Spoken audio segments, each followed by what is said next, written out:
Siomra beag. Ladies and gentlemen, welcome back to Sure Look, Sure Listen, the podcast that takes a pop at culture. Sure look, sure listen. Sure look, sure listen. Sure look, sure listen. Sure look, sure listen. Sure look, sure listen. Sure look, sure listen. Sure look, sure listen. Very good and very exciting, Benjamin. Benjamin, we don't have time for messing this week because we're under a deluge of summertime trailers, including, but not limited to, the new Spanish version of Bird Box, or as it's known in Spain, Bird Box. Also, Sympathy for the Devil. Nicolas Cage is back. What time is he doing? What's he doing this time? He's Nicolas Cage. Expendables 4. No one asked for that, but apparently Megan Fox is in it. And Good Omens 2, which Megan Fox sadly isn't in. And we've had the very sad and very upsetting final trailer for the final ever season of The Witcher Season 3, the final season of The Witcher. As well as all that, Benjamin, you have taken a deep dive, one of your famous deep dives into the cesspool of the internet, and you've come up with a hashtag comicsbrokeme. Very good, Michael. Sure, listen, if that wasn't enough, and it is, we're actually chock-a-block this week, we don't need a topic. But we've got one anyway, ladies and gentlemen, because here at Sure Look, Sure Listen, we bring you everything you want and don't want at the same time. Yeah.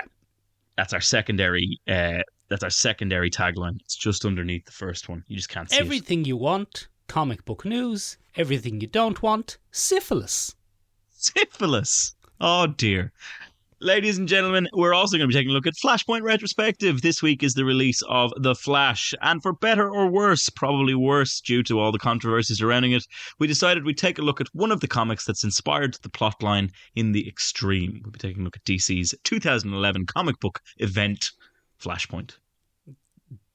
One of the most seminal comic book events of recent years, Benjamin. But Absolutely. perhaps not as seminal as the 2019... 2021 Sandra Bullock fronted Netflix original Bird Box. Michael. What is it? Michael, there's an absolute cheek on this trailer. Go on, what is the cheek? The cheek of this trailer, Michael, is that it calls it the return of the international phenomenon. Bird Box. Now, Michael, hold Yes. the fucking phone. Okay, it's held it. Was this an international phenomenon? Did Bird Box come out during COVID when people were just stuck inside and they could do nothing, and the idea of some sort of spooky, creepy alien thing was just like, give it to us, hook it to our veins? Maybe. I think that's the most likely way that this became an international phenomenon. Yeah, it was like A Quiet Place, but with seeing. But yeah, exactly. But now you've got no vision, or vision, as the Spanish would say. Come here to me. What is it? Michael, why did this need a sequel? It's not a sequel. That's probably the only thing worth noting about this. Well, go on. It's not a sequel. None of the characters are returning as far as we can tell. Well, I think they all, spoilers for a movie that came out during COVID, I think they all kicked the bucket. Did they? Did Sandra Bullock survive, and her little daughter, and one of the birds, or both of the birds, the eponymous bird boxes? Yes, it was very important. There were lots of birds, if memory serves. I've never seen it, Michael. I don't know. Well, you're not allowed to see it, Ben, because if you see it, then the aliens get you, if you remember. Yeah, so perhaps, Michael, What? you could shed some light on this for me, because somebody says, in a very accented English phrase, these creatures are changing. Yes, this is the Bird Box. What were they? What? I know they drove people to kind of suicidal ideation. Was that? No, not suicidal ideation. Basically, if you cop a look at them, as the Australians would say, if you cop a look at them, you do a big suicide. Oh no! Yeah. So, do you remember plants? Plants make you do a suicide. What was that called? Mished. No. Oh, no, even worse. That was The Happening. The Happening. Do you remember? So in The Happening, plants make people do suicides. But in this, it's looking at an alien makes you do a suicide. Now, are they aliens? Yes, I think they were aliens, yeah. Right. So everyone's walking around with blindfolds on going, if I don't see them, then they won't get me. But also, I think they could just get you. They could just, classically get you. That's... Michael, that's too many plot armors spoil the broth. So, the thing was, Sandra Bullock had to get her kids across the country or whatever. I don't know. I don't care. But the only thing that's interesting about Box Barcelona is that it's not a sequel. It's a new movie set in the same event, but in a different location on the planet Earth. In this case, Barcelona. In Barcelona. Barcelona. Barcelona. Welcome back to It's Set in Barcelona, the new podcast where we look at all the movies set in Barcelona. I don't know if I'm going to watch this, Michael. No, you probably won't. If you didn't see the first one, you probably won't. But I kind of like this idea of don't follow it up as a direct sequel. If you like your little concept that you came up with, do a new movie in the universe with the threat, but not a direct sequel. Oh, to be a fly on that boardroom wall, Michael, where they were like, we were very successful with Bird Box. Why don't we make a sequel to that? And there were several Gen Z kind of middle management types going, who's going to tell him it was COVID? I'm not telling him it was COVID. He's in the middle of a divorce. I'm going to lose my fucking job. He's got that second house in Barcelona. Maybe if we just set it in Barcelona, then it'll be fine. But this has got to be on the tails of them cracking down on password sharing, where they're like, let's go back to the hits. And they're like, sir, you are the man who made the decision to crack down on our USP. The original selling point of our entire service was watch anywhere you want, whenever, not watch on one device in one house or we'll get you. Yeah, you cheapskates. Benjamin, Here's the thing though, right? Here's the big thing. This is brewing. Everyone wants this. Everyone wants a franchise where they can do a Bird Box Barcelona, and then next week they can do Bird Box Cardiff, and then the week after that they can do Bird Box Mumbai, and they can do Bird Box Joburg. Everyone wants that. Don't know if you're intentionally doing this, but you have just pitched 3 possible spin-offs that are far more interesting than Bird Box Barcelona. What's wrong with Bird Box Barcelona? I would love to see Bird Box Barcelona. Bird Box Cardiff has a ring to it, though. It's very nice. Fuck off, you alien bastards. Get away from me. Go on, away with you. Away with you. They've only gone and got Dave. They've got Dave. And Gwyneth. Oh, not Gwyneth. Not Gwyneth. Ben, what are we doing? We're doing a bit on Welsh. Never do a bit on Welsh. What's next? It's actually called a Welsh rarebit. It's a lovely sandwich. Very good. Come here to me. Michael, I'm going to pitch a movie to you. Okay. In a classic conceit that we do here. And you're going to tell me what the movie is. Okay. Michael, Is it, Ben? Is it? Is it the one with Tom Cruise? Fuck you. Is it the one with Tom Cruise and Jamie Foxx? I hate showing you have my I ruined notes. your bit? You ruined my notes. Fucking great. No, I didn't even read it. I can't read it. It's too right small. there on the notes, you fuck. It's too small. I can't read it. Collateral. Yeah, Collateral from 2004. The bit was going to be, Michael, I'm a down on my luck cab driver who's just trying to do right by his family. And then a mysterious assassin type gets in the back of my car. And through his unscrupulous methods, I'm thrust into an underworld of chaos and double dealing. And I have to find some way not only to save my life, but to save my family too. Sounds like Collateral. Sounds like 2004's Collateral. But this time, Michael, it's got Nick Cage. Oh, good. I hope it has Nick Cage and Joel Kinnaman. Yeah, it does. That's great news, good. Michael. Sympathy for the Devil got a trailer this week, Michael. Nick Cage being the eponymous devil in this particular case by all accounts. And yeah, he gets into the back of this poor man's cab. It seems to be, Michael. Yes. It seems to be that he is convinced that Joel Kinnaman is one person. Right. Joel Kinnaman is claiming not to be the person that Nicolas Cage thinks he is. Yes. But is he? I bet he is. I bet he is. I bet you that's the twist, Michael. The whole thing, he's been like, no, it's not me, Mr. Cage. Yeah. And then, that's a terrible Joel Kinnaman impression, by the way. I think I was trying to channel his famous line from Suicide Squad. Her sword steals the souls of your enemies. Yeah. You know, does it? That gem. Does it, though? Does it, though? Was that confirmed? Is that canon? No evidence of that, Joel. Ben. Yes. this does not appear to be supernatural. I thought this looked supernatural, but it's definitely not. He's just a mentalist. He's just a mentalist, Michael. There's all these neon colours, and he's a bit mental. Yeah. So Nicolas Cage is really undergoing kind of renaissance. Get in the cage is what I like to call it. Get in the cage. Very good. Yeah. Very good. Anyway, look, we'll probably give it a watch, as is our want. There's not much to be said on it, Michael. They've ripped off a concept from 2004. But come here to me. Did you know that Jamie Foxx is on life support with a life-threatening injury? Is he? Yeah, he's not doing well. Is this a bit? No, this is factual. Jamie Foxx is currently in a medically induced coma and may never come out of it. What has happened to him? He had an accident. Oh, no. Yeah, it's fucking awful. Like, it's a genuinely weird kind of thing. But yeah, no, Jamie Foxx is not doing great. Oh, that's terrible. That's very sad to hear. Yeah, it's very sad to hear, isn't it? We like Jamie Foxx here at the podcast. I like Jamie Foxx here at the podcast. Unless anything comes out about him, Ben, in the next couple of weeks.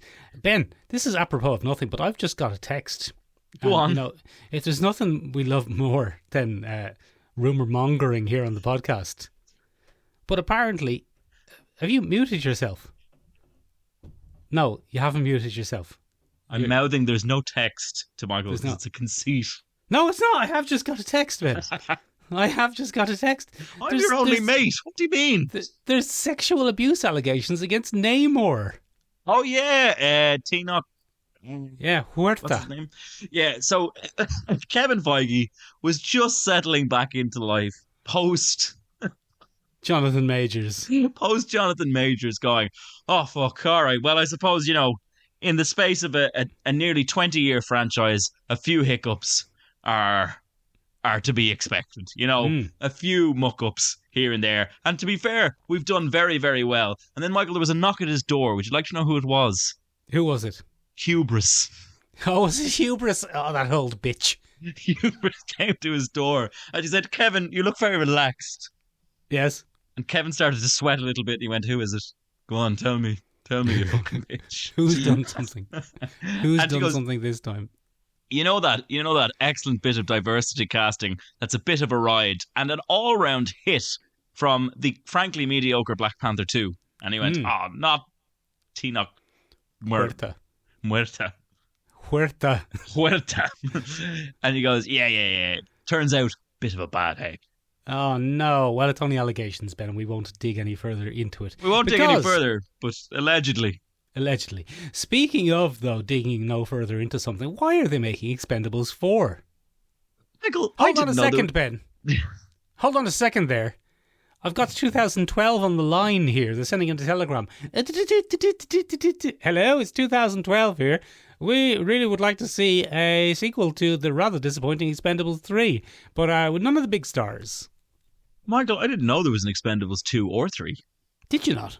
No, I don't pay attention to these things, Michael. I have a weekly pop culture podcast. But I also have male ego-driven project blindness, and I quite often confuse Fast and Furious 18 with any of the Expendables. Yeah, that's fair enough. Well, the good news is, Benjamin, the Expendables is back. Yeah. And it's got Sylvester Stallone's in it. He's still in it. His name, he's still in it. He's Barney Stinson. Barney Rubble? Barney Stone. What's his name? I think it might be Barney Rubble. I think you might be on the money there. Might be. Jason, we gotta go deal with this. It's got Jason Statham with his best character name of all time, Lee Christmas.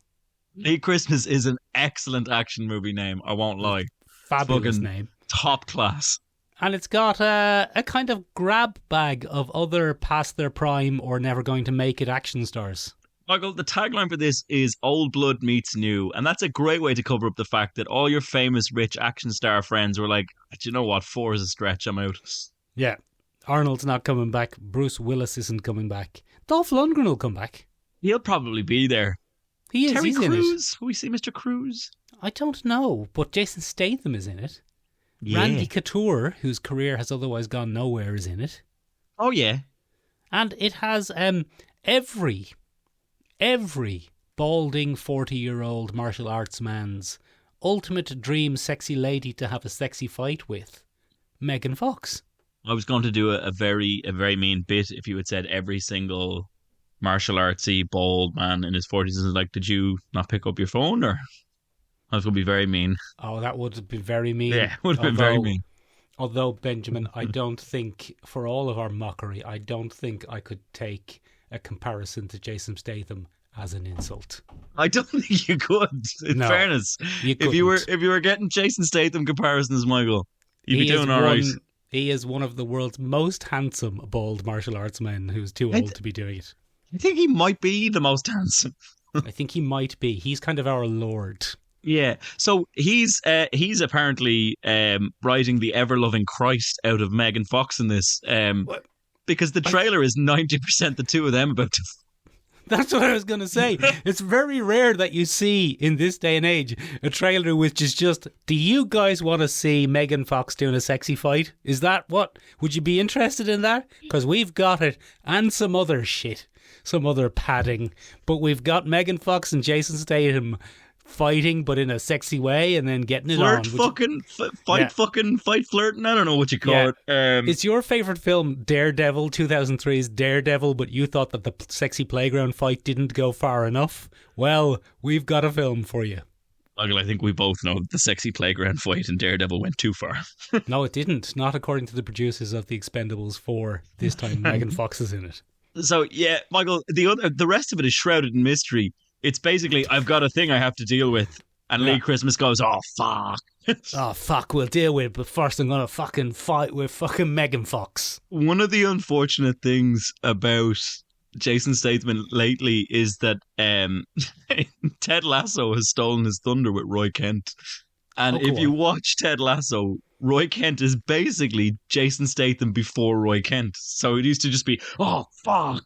And then you go and be a badass about it. But now it's pastiche because Roy Kent has stratospherically risen to like all-time top-class comedy character. Oh, poor Jason Statham.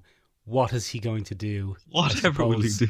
He'll have to have a sexy fight with Megan Fox. He's doing very well, Michael. He's still getting relative franchises, but he does a real grab bag of kind of popular projects and empty projects. It's really interesting. I would love to have a chat with Jason Statham's manager. Yeah, or just Jason Statham. We'll ask him about diving. We'll ask him about going out with Kelly Brook. We could ask him about fighting Megan Fox, every man in their 40s dream. Yeah, his time with Donald Sutherland as the mechanic. Yeah. We could ask him about being in the Fast and Furious films without Megan Fox. Yeah, that'd be good, wouldn't it? Do you think that in real life Megan Fox will try and steal him from his partner, Rosie Huntington-Whiteley, the same way she stole Transformers from her? I'd imagine there's probably a little bit of behind the doors thievery going on, yeah. Very good, Benjamin. That's what I'd do. Yeah, I know it is. That's why you're not allowed in any franchises. Benjamin. Nope, not a one. Yeah. Speaking of David Tennant. Go on. Good Omens too. I didn't watch this trailer. I've no segue. You do it. Oh, there's a fun little. Go on, have a look there. Have a look at my notes. I'll let you lead the charge on this one. The first note will give you everything you need to know. Is John Hamm in it? Yes, yeah.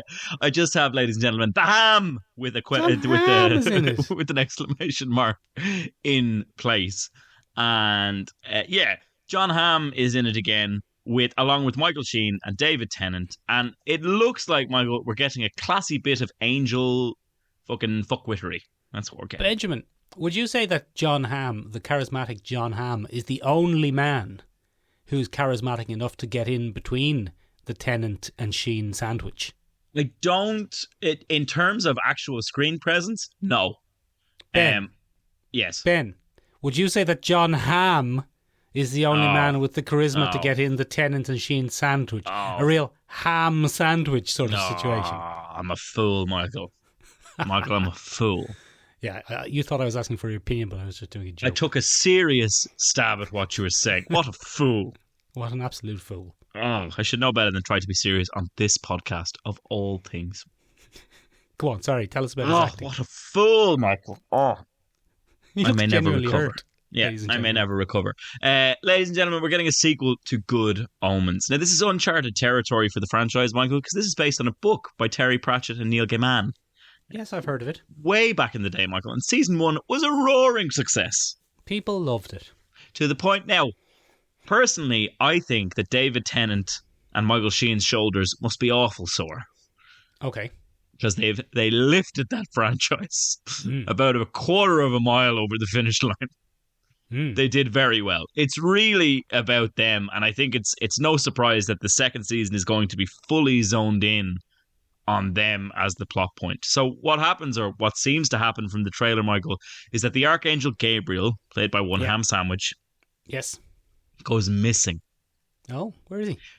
It turns out he's in Michael Sheen's bookshop. Oh. But anyway, and heaven and hell are going to have a war because, there's a missing archangel and that's a big deal. And da-da-da-da-da. But it looks to be, we didn't get too much in it, Michael. We just got some classic sexual tension between the old Dave and Mike situation, and we got a little bit of shenanigans with magic. And there looks to be a new additional character, Michael, another angel who's coming in. She's going to play the fun kind of comedic relief / intrepid, earnest newbie. Oh, very good. Okay. So she's coming in. She's going to do a bit of that. It'll be grand. I'd say it'll be a good time. And this whole thing is set in Barcelona, is it? It's all set in Barcelona. Nothing to do with Sandra Bullock from the first Good Omens. Yeah. A completely new set of characters. David Tennant has a lisp. It's a whole thing. Hola, soy David Tennant.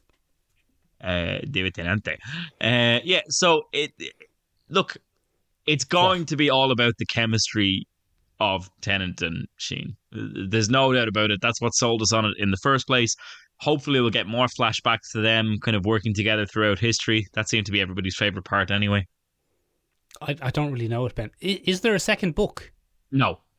So this is where are they coming up with this? Neil Gaiman has helped them co-write the screenplay. Oh, that's encouraging. That is very encouraging. Neil Gaiman has been a central factor in this throughout the process. However, I do feel you're going to be lacking that Terry Pratchett whimsy that really sold Aziraphale and Crawley in the first one. Yeah, that could be at least it's not being written by Netflix writers, though, Ben. Nothing's being written by Netflix writers at the moment, Michael. They're still on strike. Yeah, no one's allowed to write anything, including Ryan Reynolds isn't allowed ad-lib in Deadpool 3. One of my favourite little tidbits of news. That must be Michael, like cutting his Achilles tendon. He must be limping around that set like a lost puppy going, a zinger? And everybody's like, stop it, Ryan. No zingers. No zingers. No zingers unless you're popping down to this week's sponsor, KFC. No zingers for you. Wrap it up. Ben. Yeah. Benjamin. Yeah. Won't it be sad to see the third and final season of The Witcher? Probably Witcher not. Season 3. I don't think that the final season, where nothing's going to happen after at all, because why would anything happen after season 3, the final season of The Witcher? The final and last remaining season of the hit, beloved show, The Witcher. Ben. Yeah. The Witcher Season 3 seems to be probably what Netflix would have wanted the whole time. In that this looks like it's going to be the closest that we're going to get to an adaptation or adaptation, depending on which word you prefer, of The Witcher 3, the game The Witcher 3, The Wild Hunt. Which is really why they signed up in the first place. Exactly. It's taken them 3 years to get to where they probably wanted to start. Also, a bit late. Yeah, because everyone hates it now. No one watches it anymore. They've lost their star. Everyone's dreading Liam Hemsworth.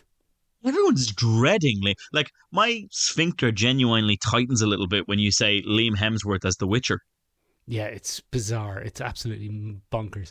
But the most exciting thing I think that happens in this trailer is we see the Wild Hunt. For 3/4 of a second. Benjamin, who are the Wild Hunt? Well, it depends on which iteration you choose to take it from, but technically it is an ancient English folklore concept. It's kind of a cross-border myth. The Wild Hunt are a mythical manifestation of man's need to hunt. They've popped up in a few different things. In English mythology, it's Herne the Hunter, and he leads a pack of roving hunters through the glen. and they kind of destroy things. There's a Scandinavian equivalent in the form of... No, it's going to escape me. So to escape the wild hunt. No. There's a parallel for Odin who many people confuse. It's not Tyr. It's... doesn't matter. There's a Scandinavian equivalent as well. I would imagine, given that they're in the Witcher books, there's probably a Slavic equivalent. But I'm not sure what it is, and I don't know what it's called, Michael. However, in the Witcher universe, Michael, this all comes from the convergence of the spheres. Oh, I've done that. Yeah, that's not when you press your butt cheeks together. It's not. Oh, that's what I thought it was. Excuse me. No, that's not it. That's the clasping of the spheres. That's slightly different. But in the Witcher terms, the Wild Hunt is let loose to capture Ciri because she has something to do with the next convergence of the spheres. Oh, and they say, go and get Ciri. Go and get Ciri. But those are... Yeah, so the whole twist on The Witcher, Michael, is that it turns out it's a multiverse of one kind or another. And... Yeah, it's kind of weird. It's kind of lost the run of itself, Michael. I remember watching season 2 and going, what do you mean? What's going on? Season 2 was very odd. Season 3 appears to be getting the gang back together. Michael, come here to me. Come here What to is me. it? This is What? very un-PC of me to say, but Yenskir's looking fucking rough. What do you think's happened to him? His hairline, Michael, it's gone. That's easy for you to say, you son of a bitch. If Jason Statham was here, he'd do a high kick. And he'd have that- me on my ass in seconds, Michael. He would kick that luxurious toupee straight off the top of your head. It cost me a fortune. I bet you it did. Each did. and every one of those Istanbul hairs. Ben, they seem to have gotten what they wanted, though. They've got a team up with all the main characters. They've got Ciri being a badass and maybe Yeah. the real main character. They've got the Wild Hunt's coming to get you. Probably would have been well received if it was season 2. If the real season 2 hadn't happened in the middle. Yeah, it's a shame about that season 2 getting in the way in the middle. The real season 2. Ugh. Yeah. So, I mean, they didn't even really define why they wanted Ciri so badly. In the game, Michael, the Wild Hunt is a group of spectral riders, and they have lots of different names. They're known as the Wraiths of Morhog. And they are an omen of war and misfortune, but they go about enslaving special people so they can serve the older folk. So we haven't heard anything about the older folk. But they have kind of a ring wraith vibe to them because they're formed by elves coming from different worlds. Yeah. And the Wild Hunt are actually elves that weren't ended by humans. So it's a weird thing. And it's their job to transport to different worlds and capture the humans with special blood that live there. And they bring the people back and use them as slaves. Oh, that's no use. Yeah, no good. But apparently Princess Ciri has the best magic blood of all. That's true, she does. She is the best character. Yeah, and now they want them back. They want her to not join the Wild Hunt, to be just a slave. They want to get her. They're coming to get her. But the good news is that, according to the trailer, bloody Henry Cavill isn't going to let them get Ciri. He's also doing a bit of a Roy Kent impression these days. Fuck. Get away from Ciri. Get away from her, you fuck. I'll high kick that toupee right off your fucking head, you tosser. I didn't know they were from Wales. Ben, what's all this comics broke me stuff we're hearing about? Yeah, so this comes from a kind of sad place, Michael. Okay. Let's take a breath then. And okay. We'll take a breath and probably de-fizz ourselves a little bit here. So a bit of a trigger warning up the top here, Michael. This references the death of a young creative, and the suspected cause of that death was the successful completion of suicide. Oh, okay. So it's a bit harsh. But Ian McGinty, who was an independent comic book creator, passed away this week at the age of 38. And if you're a fan of comic book adaptations of popular cartoons, Michael, you would be very familiar with McGinty's work. I'm not, Ben. Okay, so he illustrated certain issues of Invader Zim for Nickelodeon. He was involved in Adventure Time comic books quite a bit. Bee and Puppycat, which was another very popular Cartoon Network short that came out. I don't know if you remember the Federator cartoons a couple of years ago, Bravest Warriors, things like that. No. Bee and None of this is Puppycat ringing was a bell. okay. That's fine. Bravest Warriors, he illustrated quite a few of those, and he worked for quite a few other publishers as well over the years. And he was a freelancer that would be brought in to do certain runs and stuff like that. And he took his life, Michael, suspectedly took his life this week. And many people are blaming it on the rigors of the comic book industry. Oh, go on. So he was apparently a very beloved figure, and he was very, very popular among the comic book community. Such is the outpouring of kind of tributes to him and the birth of this new hashtag that's doing the rounds on Twitter, hashtag comicsbrokeme. So Comics Broke Me is a series of creators from around comic books sharing their stories of the difficulties of working in the comic book industry. Now, Ben, I'm very sorry at the time of a tragedy, and like someone dying at the age of 38, no matter what the cause of death, is a tragedy. Yes. But perhaps even more so if it was suicide. At the young age of 38, Benjamin, even too young to attract Megan Fox. She's only interested in balding men in their 40s. Yes. So, isn't every creative industry very hard to break into and make a living on, and essentially built on exploiting the services of the lower paid and paying exorbitant fees of incredible piles of money to the famous and successful?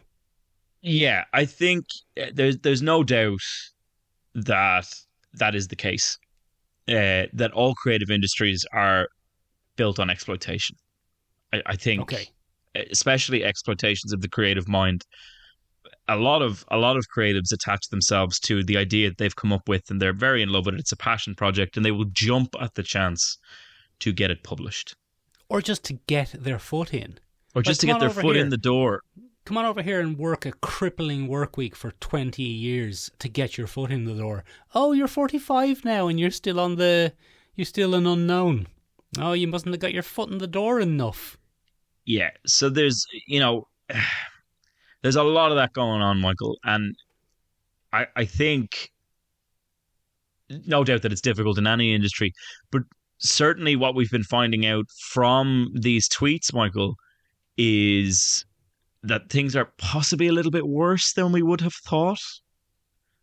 Okay, go on. In the comic book industry, it certainly seems like the exploitation is astounding. Now, we know that there have been attempts made over the years, Michael, at addressing that imbalance. Image Comics was born on the back of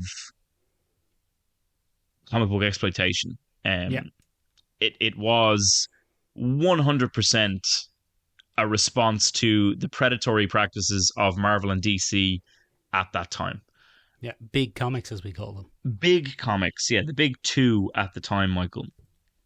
And many people have come forward very, very recently and in the wake of this tragedy and begun to share those stories. So it's quite interesting to see independent comic book artists, established comic book artists and writers like Gail Simone, Neil Gaiman, coming forward and sharing the difficulties of their things, and also some of the predatory practices. So we've seen things from different creators, like weaponized gratitude is very much employed by the comic book industry. You should be thankful you get to do this. You're lucky to even make a page rate. You're lucky to be writing on this title, that kind of thing. It's all labor, Michael. Do you know what I mean? They're not lucky to do anything. They're providing a service. So perhaps the publisher is lucky to have them. Other people are publishing the diminishing returns in the comic book industry. One comic book creator, Michael, Justin Giampoli, I think is his name. Go on. He came forward and he has put out his earnings from comic books with regards to the royalties that he gets on one of his comics. So he writes things like DMZ. DMZ is a very popular Vertigo comic, or was when it was out. Huge. And he said in 2015 he received $12,470. In 2016 that dropped to $2,135. In 2017 $1,400, again and again and again and again, dropping, where it reached an all-time low of $205 in 2020. Now, Michael, go on. As you said, you know, perhaps there are worse things out there in terms of exploitation, and that's certainly been noticed, Michael, by many of the fervent kind of pains in the ass of the comic book industry. Those who were part of Comicsgate. I don't know if you remember Comicsgate. Do you remember Comicsgate? No, I've blocked it from my mind. Yeah, that's fine. So a lot of those people have come forward, and you know there are counter tweets to this. Where, well, Ben, yeah, I think you have to think though. It is the publishers, the brave publishers, who are putting other people's money on the line to get these comics published. So these ungrateful writers really do owe it to those brave capitalists in the publishing industry to work for free. Yeah, all right, Mick. Because it's the brave publishers who are taking the risk, Ben. Now, not with their own money, mind, with other people's money, but they are taking that risk. And should it not be upon he who takes the risk falleth the reward? No, that's not how it works, Michael, because those larger brave capitalists have safety nets in place, Michael, and they will recover from a loss. The independent creator that has their reputation tarnished on a bad run, or has their work kind of edited out of existence, so to speak, will not recover in the same way that a large-scale corporation that can protect itself and has potentially massive cross-multimedia deals in place to continue earning profit regardless of what happens is ridiculous. Brave capitalists. Brave capitalists, Michael. Fuck them. Anyway, come here to me. What is it? There's been an outpouring on both sides. Some people saying it's ridiculous that people are complaining. Other people saying that it's pathetic that comic book artists are claiming exploitation. You know, it's not real work. So there's a lot of bitterness on both sides. The one thing that I think has become very clear in the wake of Ian McGinty's death and #comicsbrokeme is that the comic book publishing industry needs to take a serious look at its practices and contracts. Now, whether that happens or not, Michael, is beyond me. As the famous Gillian Welch song says. Yes, go on. Someone figured it out. We're going to do it anyway. Mm-hmm. So why not make all the money? Brave capitalists. Brave capitalists. Go on. Speaking of the brave capitalists over at DC, they've really pumped a lot of money into promoting this new Flash film. And it really seems that this film should have been called Flashpoint. So my question to you is, who even is the Flash and who are his most popular villains? Yeah, so that's a good question, Michael. We put out a little poll today, Michael, on the Instagram. As we so often do, ladies and gentlemen. And if you go and follow the Instagram right now, ladies and gentlemen, you too could get a little shout out on Sure Look, Sure Listen, the podcast that takes a pop of culture. And we asked the lads over on the interwebs, and we said, which Flash film do you want to see in a film version? Yeah. And my personal answer, Ben, was none of them. Yeah, because you don't understand the Flash, Michael. Yeah, maybe you could help me. You thought it was a stripper. I thought it was about a man who goes to the park and just shows people his willy. It's not, although one of his villains might do that. But we gave them 4 choices, Michael. We gave them Captain Cold, which we got one excellent response from 9 Wassies on. Is like, what, did they run out of creativity that day? They must have. He's very cold. We got the Mirror Master. Yeah. Another probably bottom of the barrel scraper there. We got Reverse Flash. And we got Gorilla Grodd. The closest one to a character. Surprisingly, the most unique name on the list. But, Michael, we got a few votes on it. And the number one that people would like to see is Captain Cold. Leonard Snart. Leonard Snart, famously played by your man off Prison Break in the Flash CW series. Wentworth Miller. Wentworth Miller. Very, very good. And we asked people who they think should play them. Neil Patrick Harris, from good friend of the podcast Cron, was an excellent shout, I thought. That's a good shout. That's a good shout from Cron. A very good shout from Cron. And then one bloody good lady friend. Yes, who? Of the podcast said Gorilla Grodd. Oh, yeah. And she thought that Tom Hiddleston should voice him.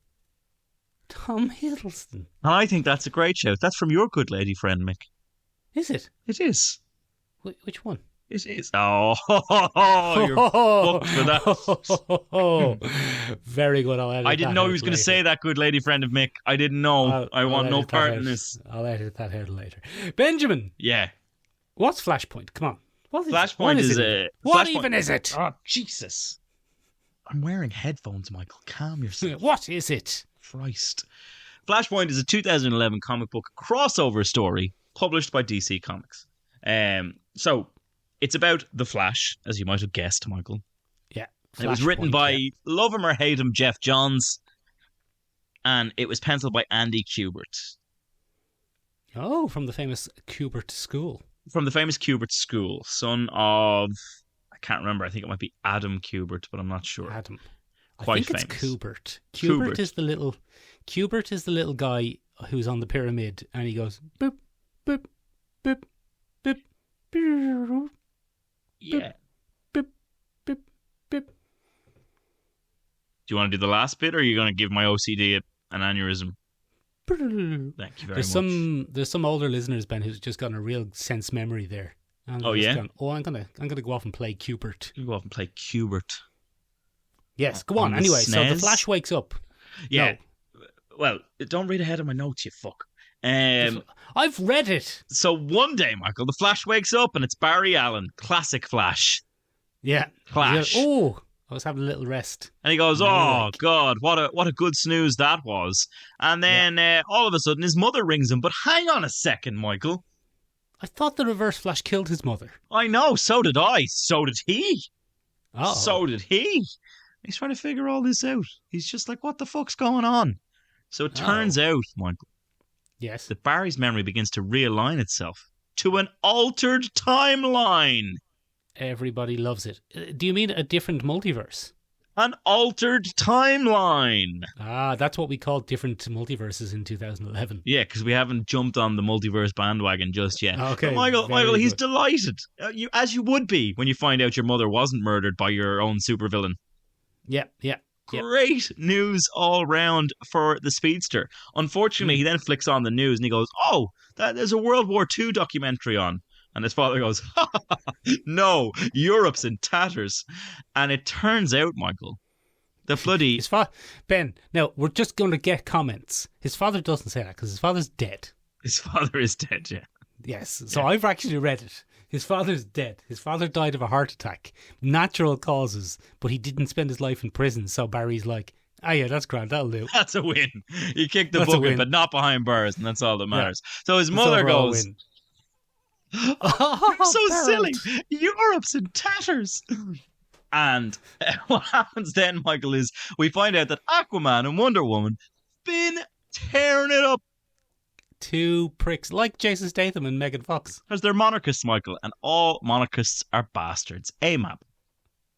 Yeah. Except those brave monarchs who step up and rule the proletariat because they need to be ruled. Yeah, they need a firm hand on the leash, Michael, as you would say. Brave monarchs. So anyway, Michael, as it turns out, What? Barry realizes that he has made the decision to save his mother, and boy, oh boy, has he fucked the timeline. Oh, Ben, he fucked the timeline so hard. He fucked the timeline so hard. It's like Megan Fox fucked Jason Statham. You could go to Pornhub right now, Michael, and type in a hard fucking, and top of the list would be Baron Allen's face going, "Oh, I fucked it." I fucked that timeline so good. Oh, Speedster smashes timeline. You know, like that. Ben, yeah, everything's awful. There's World War. Europe's gone. Europe's gone. That might be the best bit I've ever had on this podcast. I think it was. It was pretty good. Europe's gone. It's just gone. gone. It's just been decimated. There's no Superman. There's no Superman. Where the fuck is Superman? Where's Superman? The best hero is Cyborg. I know. Ugh. Ugh. Get out of here. Not because Nobody of his wants skin that. colour. No, Before we get any comments, because he's shit. Yeah, because he's shit and boring. Where's Batman? Where's Batman? Well, Batman is about. I know. But, Michael, where's Bruce Wayne? Oh, that's a good question, though. Isn't it? Oh, where the fuck is he? Now, obviously, Michael, the Flash decides that he's going to have to fucking figure all this out. Yeah. So he goes about the place and he starts to gather some information, Michael. Go on. And the US is on the brink of entering into the Atlantean Amazon War. Hmm. And he's kind of recruited, Michael, by Batman. But I just said, where's Batman? Michael, in this universe, Batman's got guns. And not the usual rippling muskeles. Yeah. He's got some pistols. He's got pistols and he's got a red little symbol on his suit, Ben. And red eyes, Michael. Because it's Thomas Wayne, Michael. But he's dead. He's not in this timeline, Michael, because the timeline's been fucked. Oh, no, it got smashed. Scarlet Speedster finds his timeline stepsister stuck. Oh, no. Innocent timeline smashed by... I feel like this is Speedster. I feel like this is simultaneously our best bit, but also our nastiest bit. Yeah, we can't publish this. We're giving the listeners the ache big time. Yeah. But anyway, he goes around. He gets recruited into this battle as a speedster. He kind of runs into different heroes, and he realizes just how much he's fucked up this timeline, Michael. It's pretty fucking bad. So the denouement of all this, Michael, is a battle between Wonder Woman and Aquaman. The last great push. They're going over the edge, boys. Over the edge. And it's all kicking off, Michael. And then... What? The Reverse Flash pops up. Eobard Thawne. He's like, I'm here, guys. And he's like, oh, Flashy boy, you fucked it. And the Flash is like, no, I didn't. I didn't do this. He assumed all along, Michael, that it was the Reverse Flash. But no, it's bloody Barry. Barry fucked it. And he realizes this. And out of nowhere, Michael, Superman is found. It turns out he's been kept in an underground bunker by the US military. Oh, are they doing experiments and whatnot on him? They're doing experiments and whatnot on him. And then they let him out, Michael. And he pretty much does exactly what he did in Justice League, Michael. And he attempts to level the playing field. Go on. But it doesn't go very well. Right. Because he has no socializing. Because he's been kept in a bunker. He's never met a person even. He's never met a person, Michael. And when things get their fucking darkest, Michael, Barry Allen decides, oh, fuck, I'm going to have to run and fix this. But he doesn't want to, Michael, because his mum's alive. Yeah, he doesn't want to go back and unsave his mum. Yeah, because that's a weird Sophie's choice. The famous Tony Braxton song, Unsave My Mum. Unsave my Save mum. my mum. Let her get killed again. By that yellow prick over there. Yes, very good. Unsave My Mum. Out next week on Spotify. Yeah, from Sure Look, Sure Listen, the podcast making pop out of culture. Oh, I see what you've done there. So anyway, Michael, Barry merges with his earlier self and wakes up in a new DC universe. But Michael, here's the thing. What's going on now? Once you've fucked something, you can't unfuck it. You can't unfuck it. Millions of married men around the world have woken up and gone, oh shit, my marriage, and would give anything to unsmash the innocent timeline. But you can't.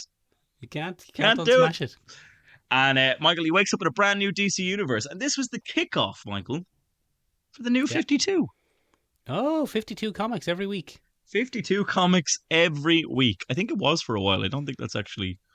No, that was the idea. It was 52 comics. I don't think it was 52 comics a week. It was 52 comics a month. But no, I think it was 52 comics a week. I think you nailed it.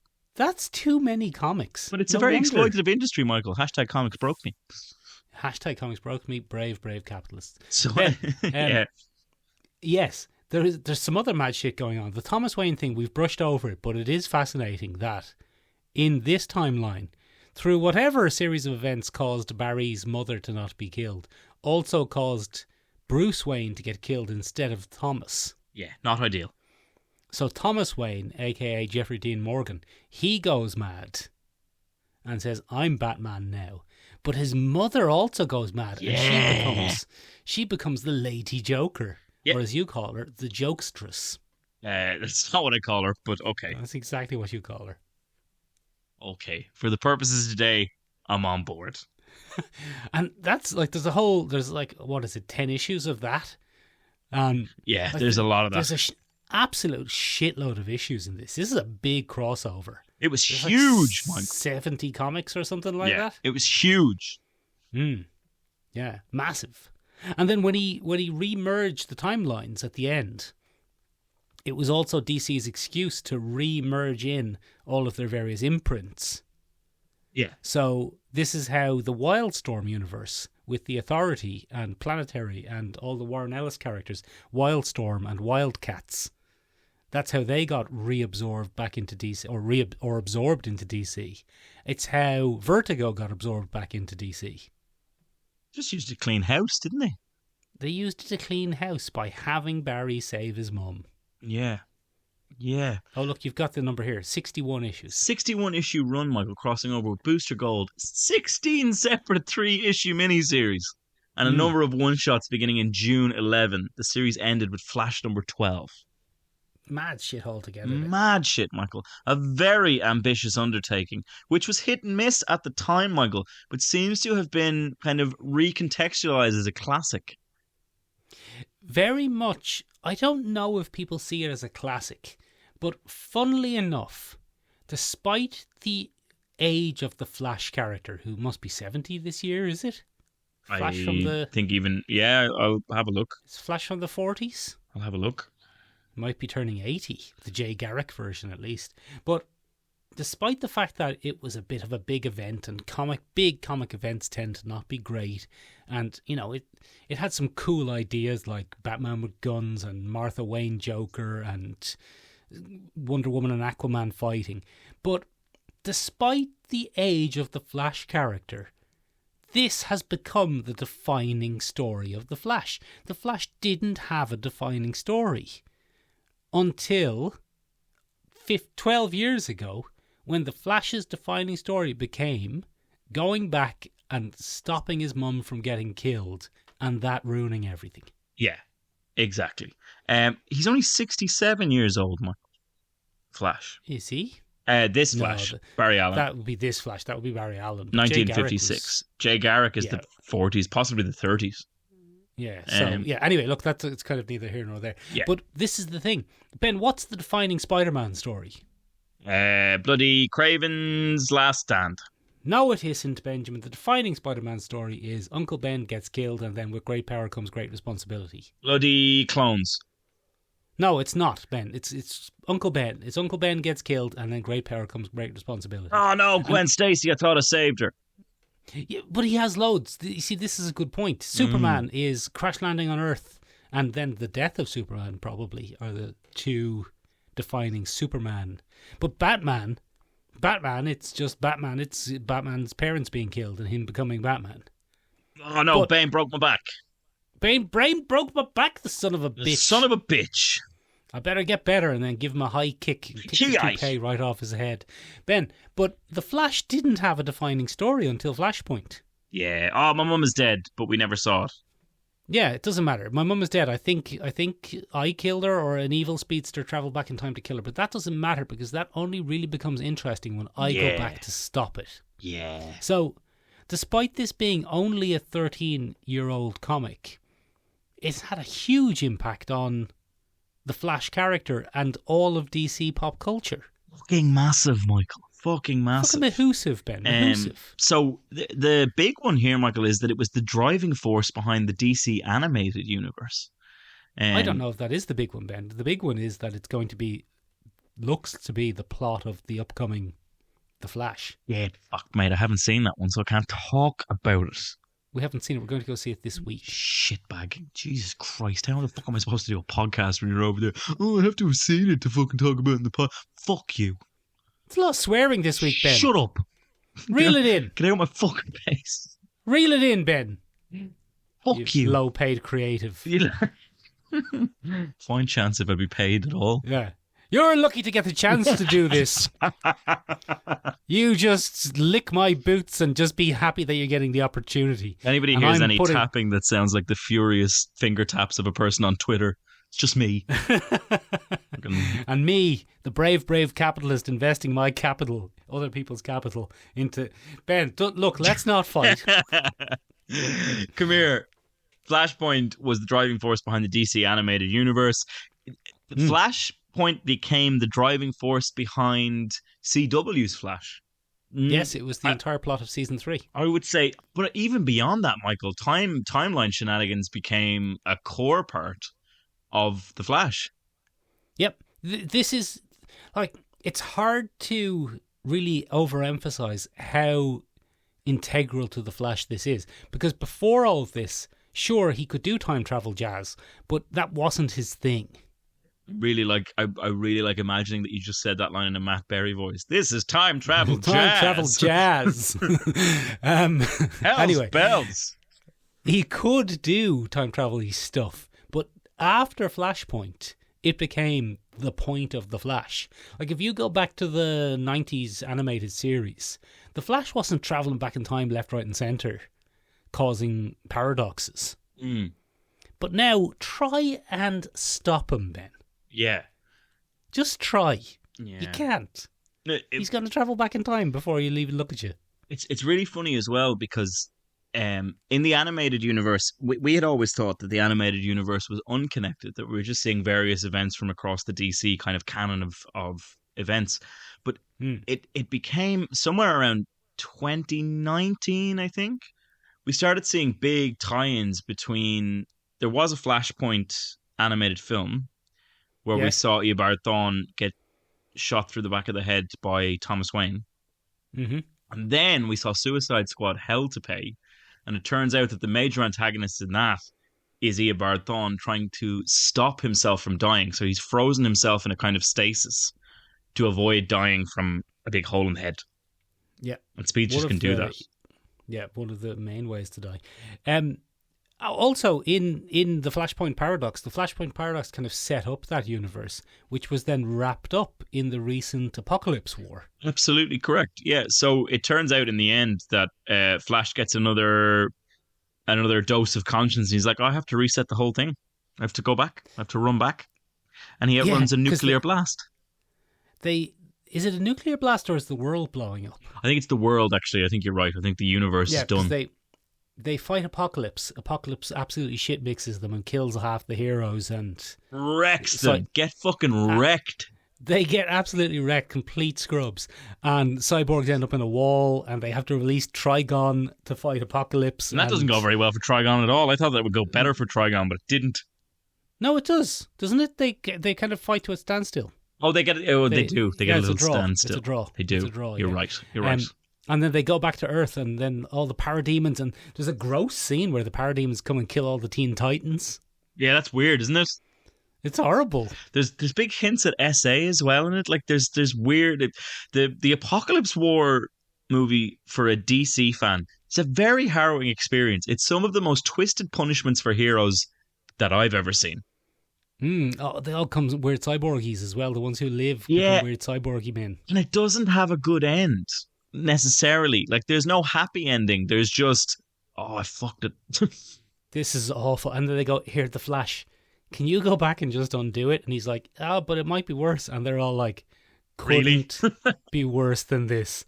Look at Robin. He's in half. Robin got chopped in half. Look at Dick Grayson. He is mentally checked out. He's a vegetable. What have you done? Absolutely. Just go back in time, The Flash, and just undo this, and we'll start a whole new clean slate of animated movies, please. One of the worst forms of plot resistance I've ever... it might be worse. Really? Really? The world's in tatters. Apocalypse is in charge. Really? Yeah. Everything's about to blow up. John Constantine is here. Yeah. What's wrong with John Constantine? He's just here. As soon as you see John Constantine, you're just like, fuck. Yeah. So yeah, that's the thing now. You can just reset. So maybe that's what they're going to do with this movie, Ben. Oh, well, I mean, that would make sense, wouldn't it, with James Gunn's arrival to kind of clean house, as it were. That seems to be what it is. And we have heard... Go on.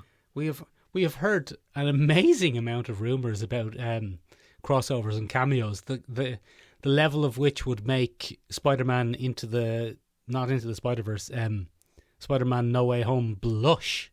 With the amount of bloody cameos we're about to get, Mike.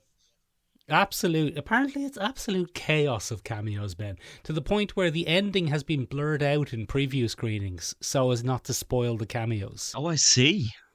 Yeah. Oh, my that goodness. level of cameos, yeah. Well, So- do you know what I'm looking forward to, Marco? What is it? Bloody Ezra Miller waking up and it not being Ezra Miller. No, very good. It'll just be wee little Granty Gustin. Well, I think it might be. I think that might be exactly what they do. It won't be. It'll be James Gunn's brother. Sean Gunn. It'll be Sean Gunn again. Gunn. It'll be Dave Bautista. Or Michael Rooker. Yeah, Michael Rooker as the Flash. That would be great. I'd love to see that. Ladies and gentlemen, who would you love to see bloody Ezra Miller get rebranded as at the end of the Flash film? You can get in touch with us in a few different places. You can find us on the interwebs at www.seomrabeag.com, SEOMRABEAG.com. It means tiny room, but in Irish. It does. You can find us on Instagram at Sherlock Should Listen Podcast. It means Sherlock should listen in English. There's a poll every Monday. There's a poll every Monday. You too could be part of pop culture history. Come here to me. Or you could do a big Brian O'Regan and comment on the poll every week after we've already filmed. Thanks, Brian. We still appreciate it. Thanks, Brian. Still appreciate it. Don't listen to Mick's weird jab. Weird and inappropriate jab. Go listen to Brian's Culturecast, though. They're very close to episode 100. Culturecast is great. He's got a whole bunch of cool shit happening. It's a whole thing. It's a whole production. Ladies and gentlemen, you can find us on TikTok, of all places. We've had a little spike in followership, Michael. We're very close to 100 followers on TikTok. 100 followers on TikTok. We're huge. We're like Charlie D'Amico. We're huge on TikTok, Michael. Come here. The best way, ladies and gentlemen, to really get in there and smash that timeline is to get up on the Discord. Oh, gross. Get up on the Discord with us, ladies and gentlemen. We're up there. We're chatting about pop culture. It's a great fucking time. Great time, yeah. Great time altogether. Yeah. That's it from us, ladies and gentlemen. We'll be back next week. We're talking about bloody Star Trek Nemesis. Probably change that. We are. We're talking about Star Trek Nemesis. We're doing an exhumed episode on Nemesis. Oh, that's fabulous. Tom Hardy's in it. Are you listening here, Picard, you fuck? You listen to me. I'm going to tell you I'm young, Picard, and I'm a clone. Oh, I fucking spoil it again. Oh, Sorry, everybody. Spoiled a 20-year-old movie, Michael. See you next week. See you next week.